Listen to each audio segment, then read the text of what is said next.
আসসালামু আলাইকুম ওয়া রাহমাতুল্লাহ। সম্মানিত দর্শক শ্রোতাবিন্দু, আজ আমরা কোরআনুল হাকিমের দলিলের ভিত্তিতে একটি বিষয় জানব যে মহান আল্লাহ তাআলাকে বাদ দিয়ে আর কোনো কাউকে অভিভাবক রূপে গ্রহণ করা যাবে না। আসুন আমরা শুনি। আউযু বিল্লাহি মিনাশ শাইতানির রাজীম। বিসমিল্লাহির রাহমানির রাহিম।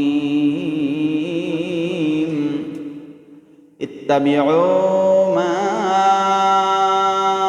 أنزل إليكم من ربكم ولا تتبعوا من دونه أولياء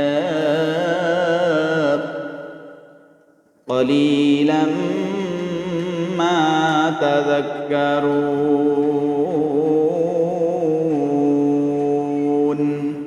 এরশাদ হচ্ছে, হে মানব সমাজ, তোমাদের রবের পক্ষ থেকে যা কিছু নাজিল হয়েছে অর্থাৎ কোরআনুল হাকিম নাজিল হয়েছে, তোমরা তার অনুসরণ করো। তিনি ব্যতীত অন্য কোনো অভিভাবকের অনুসরণ করো না। কিন্তু বড় আফসোস, তোমরা খুব কমই এ থেকে উপদেশ গ্রহণ করে থাকো। সাদাকাল্লাহুল আযীম।